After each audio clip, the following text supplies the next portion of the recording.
Halo, kali ini saya akan mengajak kalian untuk mengenal tampilan aplikasi pada Blender atau dengan kata lain user interface.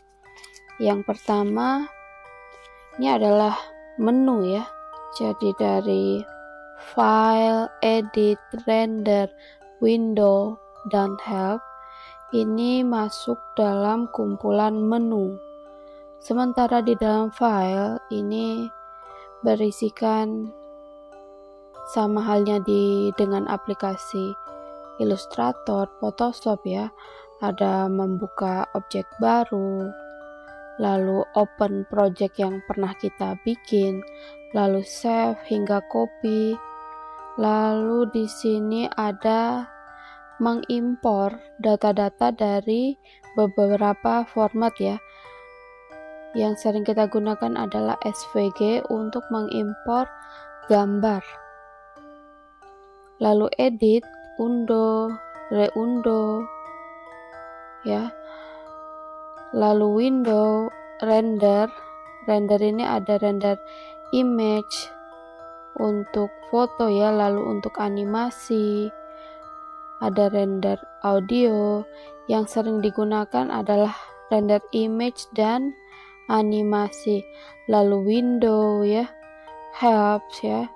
Biasanya yang digunakan itu dari file hingga render. Ini ada interface menu. Di bawah pilihan menu. Interface menu ini akan selalu berubah ketika kita mengklik salah satu toolbar yang ada di bawahnya. Berubah sesuai dengan apa yang kita pilih di toolbar. Di interface menu ada objek menu, objek mode, lalu ada edit mode. Kalau kita masuk ke edit mode, di sini ada tampilan vertex, face dan EDGE ya. Oke, lalu di sini ada sculpting mode, vertex, wake paint, untuk rigging, texture paint dan sebagainya. Kita kembalikan dulu ke objek mode ya. Di bawah sini merupakan interface menu. Oke, kita lanjut ke toolbar. Toolbar yang di sebelah sini tadi ya sudah kita bahas. Jadi di sana ada kursor, move, rotasi. Kalau kita mengklik objeknya, baru kita bisa melihat perbedaan di sini ya. Kursor ya, di sini ada kursornya. Lalu move ya, kita bisa memindahkan langsung dari sini untuk sumbu Y, X, Z. Lalu rotasi ya, rotasi ke arah sumbu Y atau Z atau X dan sebagainya ya. Untuk skala ya, dibesarkan di sumbu X atau Y atau Z. Oke, di bawahnya ini merupakan transform ya. Oke, selanjutnya kita membahas viewport. Ini adalah area viewport. Artinya tampilan bidang kerja utama 3 dimensi. Selanjutnya dari layout, modeling, sculpting, UV editing, texture paint, shading, animation, rendering, dan compositing. Ini merupakan area bidang kerja atau workspace ya. Lalu selanjutnya di sini ada shading. Shading ini terdapat 3 tampilan ya. Satu tampilan untuk X-ray. Artinya kita bisa mengedit tembus pandang. Wireframe shading ya. Ini lebih transparan atau hanya tampak garis ya. Bedakan dengan X-ray. Oke, di sini ada viewport solve. Lalu di sebelahnya ada material render, material preview, dan material render. Biasanya kalau untuk render dia lebih berat ya bukannya, karena dia merupakan tampilan yang benar-benar lebih detail daripada preview dan solve, apalagi wireframe. Selanjutnya kita ada menu gizmo di sini. Gizmo ini adalah area pandang 3D karena masing-masing memiliki fungsinya yang berbeda-beda ya. Kita bisa melihat dari sudut Z, min Z, dan sebagainya. Lalu di bawahnya ada zoom in, zoom out dengan menggunakan cursor mouse. Di bawahnya ada hand atau tangan untuk menggerakkan tahan cursor pada tengah mouse ya, baru kita bisa menggunakan gambar hand ini untuk move the view. Lalu ada kamera. Tampilan kamera adalah ini area bidang yang kita dapat lihat, menganimasikan atau membuatnya menjadi foto ya, yang terekam, yang dapat ditampilkan hanya di dalam area ini saja.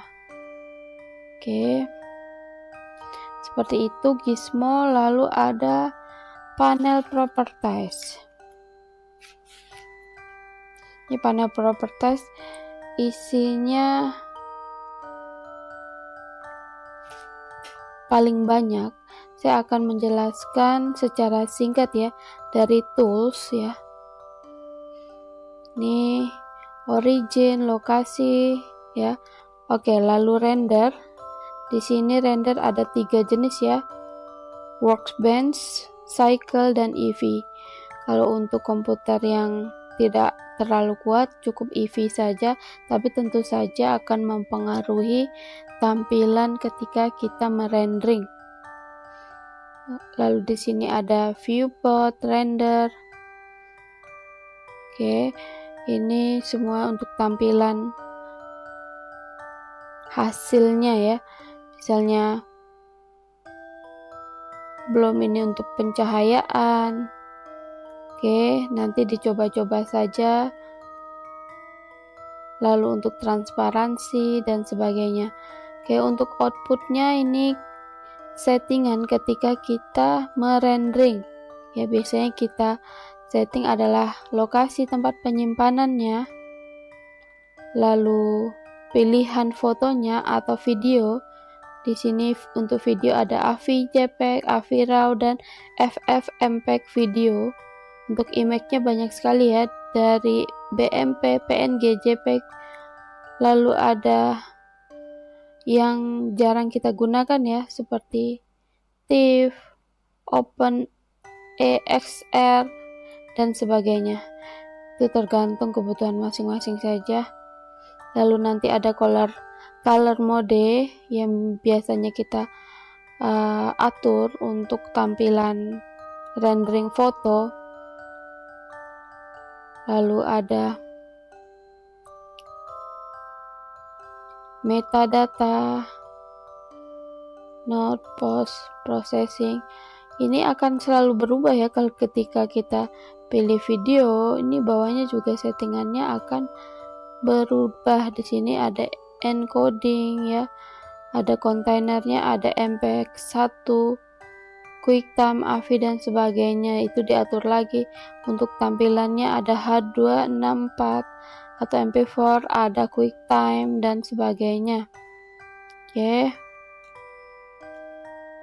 di bawahnya ada view layer.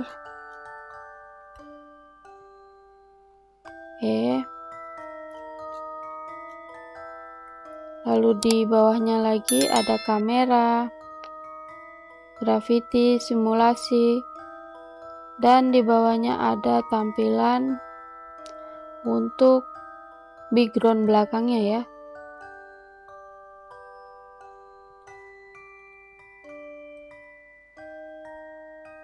Oke, lalu collection, objek ini isinya akan berubah sesuai dengan objek ya. Dengan kalau ketika kita pilih curve, tentu saja isi objeknya berbeda dengan menggunakan mesh. Lalu ada modifier di sini sangat banyak ya. Ada generate, ini ada array, boolean, bevel, skin, dan sebagainya. Ada deform, physics, dan sebagainya. Ini nanti untuk menganimasikan dan memberi efek-efek pada objek yang kita gunakan. Di sini ada partikel dan physics. Ini untuk tambahan efek ya, ada seperti kain, lalu air, dan sebagainya. Kontainer ini untuk mengatur tampilan pada kamera ya, seperti track to, strike to ya. Jadi nanti tampilan objeknya, tampilan kameranya bisa mengikuti gerakan objek dan sebagainya. Lalu di sini ada data, ada material. Material ini digunakan untuk memberi warna atau tekstur. Lalu di bawahnya ada tekstur kembali ya. Tekstur yang di bawah ini saya jarang menggunakan. Oke, demikian untuk panel properti. Yang selanjutnya ada collection. Collection ini seperti kalau di tampilan Photoshop itu dinamakan layer ya. Jadi apapun yang kita edit di sini, data objeknya ada di collection. Oke, yang terakhir yang sering digunakan yaitu timeline. Ini sama halnya dengan After Effects, Premiere ya, untuk menganimasikannya di sini ya. Demikian untuk perkenalan interface di awal ini ya. Semoga kalian mengerti dan cepat